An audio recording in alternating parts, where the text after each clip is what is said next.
Eh ben salut tout le monde, j'espère que vous allez bien aujourd'hui.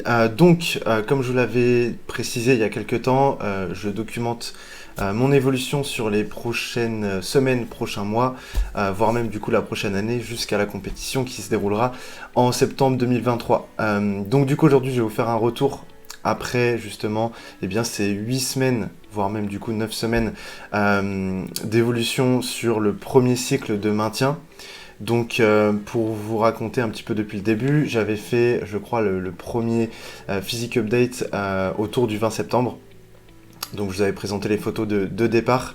Et donc là, on est le 20 novembre. Donc, je vous refais un physique update et je vais vous parler un petit peu de ce qui s'est passé sur ces 2 derniers mois et puis ce que je vais continuer de mettre en place par la suite. Déjà, si vous avez des questions par rapport à tout ce que je vais vous dire, n'hésitez pas à les laisser dans les commentaires. Ça me fera plaisir de pouvoir y répondre et puis vous guider si vous avez besoin de quoi que ce soit. Donc déjà pour démarrer, on se retrouve directement ici. Voilà le check-in. Donc quand j'ai repris au départ, j'étais aux alentours de 3200 calories. Quand j'ai démarré officiellement ce nouveau cycle de maintien, j'étais aux alentours de 76 kg. Je pense que vous le savez, le maintien veut dire que ton poids se maintient. C'est aussi simple que ça. On se retrouve 9 semaines plus tard. Pourquoi 9 semaines? Tout simplement parce que j'ai eu une semaine où j'ai dû complètement faire une pause. C'était impossible pour moi de m'entraîner. Il me semble que je m'étais en plus blessé au niveau du dos. Donc j'avais fait une semaine de pause, ce qui m'avait fait énormément de bien. Parce que du coup ça a permis de relancer aussi un petit peu pas la prise de poids, mais en tout cas l'énergie, etc. Derrière j'étais beaucoup mieux pour finir ces 8 premières semaines de cycle de maintien. Donc du coup, on arrive à 9 semaines et je suis un tout petit peu au-dessus des 77 sur la moyenne. L'objectif de toute façon pour ce maintien jusqu'à fin décembre, c'est de rester entre 76 et 78, mais de tendre quand même vers une légère augmentation vers les 78 kg. Pour l'instant c'est vraiment ce qui se passe, donc ça c'est cool. Faut savoir que du coup j'étais parti à 3200 calories. Et j'avais bien vu que à 3200 calories, c'était assez compliqué de maintenir une moyenne assez haute. J'avais tendance à voir mon poids redescendre en dessous de 76, donc c'est pas du tout ce que je voulais. J'ai tout de suite re-augmenté les calories. J'avais bien vu que de toute façon, au niveau des glucides et des lipides, c'était un peu bas, donc j'étais repassé à 3400 calories en augmentant les lipides. Donc j'avais juste rajouté, il me semble, 20 grammes d'amandes dans ma journée. J'ai 10 grammes le matin et 10 grammes en collation l'après-midi. Et puis j'avais rajouté aussi des glucides. Donc il me semble que j'étais parti avec 75 grammes de féculents, il me semble, le matin, que j'ai augmenté à 85 grammes. Pareil pour la collation de l'après-midi. Et puis le midi, j'avais, il me semble, 140 grammes de féculents le midi et le soir. Et je suis passé à 150 le midi et le soir. Et donc du coup ça me faisait plus ou moins une hausse, tout ça, de environ 200 calories. Donc voilà, j'étais passé tout de suite à 3400 calories, avec à côté bien évidemment l'apport en protéines qui reste largement élevé pour ma taille. Enfin pour mon poids de corps plutôt. Voilà un petit peu ce qui s'est passé. Je vous ai fait donc les photos de départ et les photos de fin. Et du coup, au démarrage, quand j'ai repris, j'étais... Bon, je vais vous montrer une photo. J'ai fait des photos d'évolution sur quelques pauses. Au démarrage, le 20 septembre, j'étais comme ça. Et aujourd'hui, le 20 novembre, je suis comme ça. Voilà, c'est pas une évolution flagrante, comme j'ai dit sur Instagram tout à l'heure. Pas d'évolution flagrante. Bien évidemment, je trouve que mon physique en termes de composition corporelle est quand même un petit peu mieux. Je me sens beaucoup moins gras. De toute façon, ça se voit sur certaines poses où je sens que je suis plus tracé tout simplement. Même si ça reste un maintien, donc il n'y a vraiment pas de changement flagrant. Là, au niveau du posing, forcément, il est différent. Donc on voit quelques différences. La taille n'est pas pivotée de la même façon. Donc on voit pas, par exemple, le gras au niveau du ventre qui peut ressortir un peu plus sur cette pose-là que sur cette pose-là. La cuisse ici qui est légèrement pivotée un peu plus vers l'arrière, donc on voit un peu plus de galbe sur la cuisse et sur l'ischio, mais globalement je trouve que de toute façon en termes de volume sur les ischios, il y a quand même une différence. On le voit un petit peu sur le side chest, donc je pense que sur ces 2 derniers mois d'évolution, et même depuis le départ en fait que j'ai commencé cette programmation, donc ça fait plus d'1 an maintenant que j'ai commencé vraiment à travailler de cette façon-là. Le groupe musculaire qui a le plus progressé, clairement, c'est vraiment les ischios, ça se voit de toute façon. Les cuisses, de toute façon, je les avais quasiment au point fort. Voilà, globalement, c'est vraiment les ischios qui ont bien évolué. De toute façon, ça se voit ici. Et ici, on a quand même une différence. La cuisse est positionnée quasiment de la même manière. Donc, c'est très encourageant à ce niveau-là.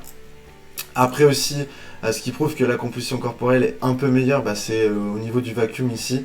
Bon là, bien évidemment, la photo n'est pas prise à la même distance, donc on a une différence de volume global. Là, on a l'impression que je suis quand même plus volumineux que ici, ce qui est assez normal, je dirais, parce que je pense que ici, je suis quand même moins plein que là. Voilà, ça reste... je pense que voilà, niveau cuisse, il y a peut-être un petit peu de perte au niveau du gras, et de toute façon ça se voit sur pas mal de photos. Je vais commencer à être un petit peu plus tracé au niveau des cuisses, et ça se voit bien évidemment au niveau du vacuum, où là du coup, il y a un vacuum qui est quand même plus prononcé, un tracé au niveau des petits obliques ici qui est quand même plus prononcé aussi. Donc ça reste quand même très encourageant. Bien évidemment la photo elle est pas, elle est mal zoomée par rapport au montage, donc on voit pas vraiment au niveau des bras et tout.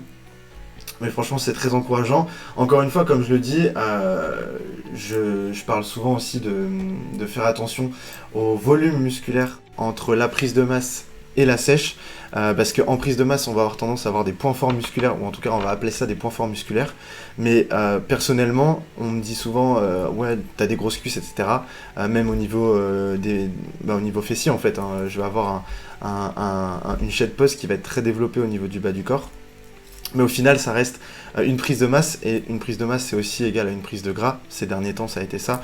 En tout cas, lors de ma prise de masse, je suis monté à 85 kg, donc il y a eu aussi un peu de gras qui a été pris.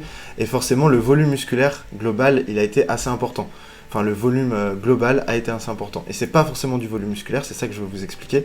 C'est que du coup, je vais faire attention à ça, parce que je peux avoir justement un aspect grosse cuisse, grosses fesses, etc.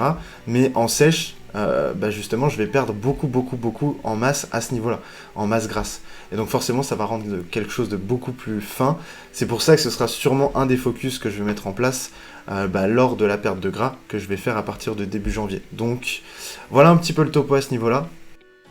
Pour revenir rapidement sur les photos, donc le back double biceps, c'est pareil ici, pas vraiment beaucoup de changements. Je sens que, on a l'impression ici sur cette zone, j'ai l'air légèrement moins gras, donc c'est assez positif. Au niveau des cuisses, voilà, il n'y a pas de perte de volume non plus, on voit bien l'ischio ici qui ressort, donc globalement tout est plus ou moins carré par rapport à ça.